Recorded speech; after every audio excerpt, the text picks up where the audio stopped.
একটা easy recipe দেখাতে পারবে আমাদের নতুনদের জন্য? হ্যাঁ, পারবো না কেন। এই যে নিয়ে আসলাম আমি খুব একটা সিম্পল রেসিপি।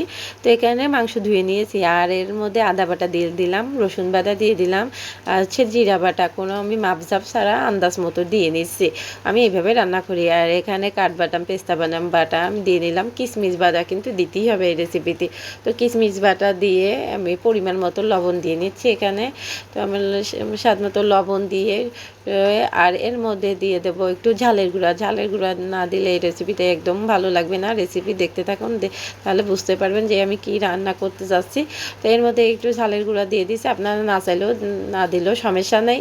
আর এর মধ্যে আমি বরফ ফ্রিজ থেকে বরফ টক দই বের করে দিয়ে নিলাম। বাচ্চা কাচ্চা নিয়ে অত সময় হয় না, সব সময়ের জন্য আগে থেকে বের করব মনে থাকে না। তো একখানা প্যান নিয়ে নিলাম, এর মধ্যে দিয়ে দিলাম পর্যাপ্ত পরিমাণে তেল আর পেঁয়াজ কুচি দিয়ে নেবো। আমি এইখানে 1 কাপের অনেক কম পেঁয়াজ দিয়ে নিয়েছি, বেশি পেঁয়াজ লাগবে না। আর একটু পেঁয়াজ একটু থুয়ে দিলাম, যেহেতু আমরা সংসার করে গৃহিণী, আমাদের অনেক হিসাব করে চলা লাগে। তারপরও আমরা মহিলারা ভালো হয় না, কেন ভালো হয় না কি জানি, আল্লাহ জানে।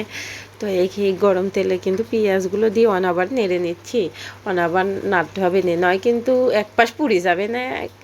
তো পেঁয়াজের কালার চলে আসছে, এর মধ্যে আমি এখন ওই মাংসগুলো দিয়ে দিলাম। আর এই মাংস দিয়ে এগুলো দিয়ে আমি ভালো করে কিন্তু কষিয়ে কষিয়ে নেব।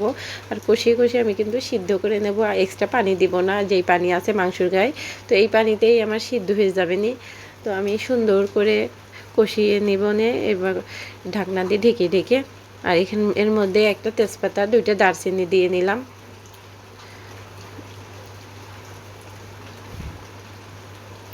তো এবার আমি ঢাকনা দিয়ে ঢেকে দেবো অনেক।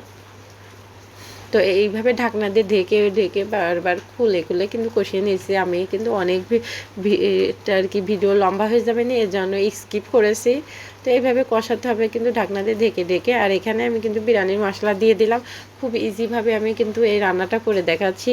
প্রথমে আমি বলি নাই কি রান্না করছি, তাহলে অনেকে হচ্ছে স্কিপ করবে না, ভাববে না কি না কি রান্না করছে, কি বিরিয়ানি তো আমরা সবাই পারি। তো আমি নতুনদের জন্য একেবারে ইজি করে দেখাচ্ছি। আমার অনেকে বলেছে যে আমার হাতে বিরিয়ানিটা নাকি ভালো লাগে। তো আমি কিন্তু এই সিম্পলভাবে রান্না করি, ট্রেডিশনাল না, আমি এইভাবে সিম্পল রান্না করি, তাই অনেক নাকি মজা হয়।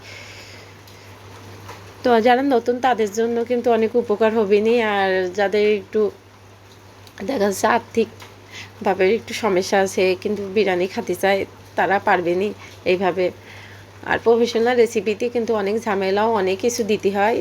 তো ওই বিরিয়ানি আমি অন্যদিন দেখাবেই না, আজকে হচ্ছে নতুনদের জন্য, যাদের দেখা যাচ্ছে ঘরে হাতের কাছে তো সবসময় সব কিছু থাকে না। আর এই যেইভাবে দেখাচ্ছে এগুলো সব কিছুই হাতের কাছে থাকবে না, সেজন্য আমি দেখালাম। তো এখানে কিন্তু ঝোলের পানি দিয়ে আমি কিন্তু এই মাংস কিন্তু এই যে একেবারে সেদ্ধ করে নিয়েছি। ঝোলের পানি তো কষায় মাংস সেদ্ধ করে তারপর আবার একটু ঝোলের পানি দিয়ে সেদ্ধ করে নিলাম। অনেকে বলে যে ঝোলের পানি দেওয়া লাগে না, ওই কষানোর পাতি দিয়ে সিদ্ধ করে নেয়। আমি জানি না বাবা, গরুর মাংস আবার কষানোর ওই পানি দিয়ে মাংসের গায়ে যে পানি থাকে তাই দিয়ে সিদ্ধ হয় কি না। তো এখন আমি কিন্তু তেল গরম করে এর মধ্যে 2টা তেজপাতা দারচিনি এলাচ তো দিয়ে দিলাম, দেখলেন। এখন চালগুলো দিয়ে লবণ দিয়ে নিচ্ছি।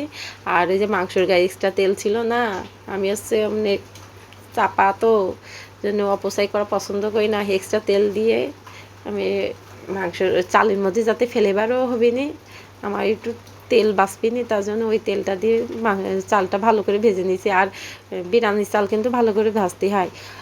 আর আমার এক পাতিলি সব ধরবি না রে, তাই কিন্তু আমি 2 ভাগে ভাগ করে নিয়েছি। একটা হচ্ছে রাইস কুকারে দিছি, আর একটা হচ্ছে কড়াইতে দিছি, অর্ধেক অর্ধেক করি।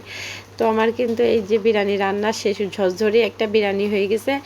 আর আমি পরিবেশন করে আপনাদের দেখাতে পারলাম না, বাচ্চা কাচ্চারা খাওয়ার জন্য তাতে কামছে। দুপুরে এমনি বিরিয়ানি রান্না করছি, ওদের আর ভাল লাগছে না, ডেকোরেশন করে দেখাতে পারলাম না। ভালো লাগলে ভিডিওটা শেয়ার করেন। আল্লাহ হাফেজ।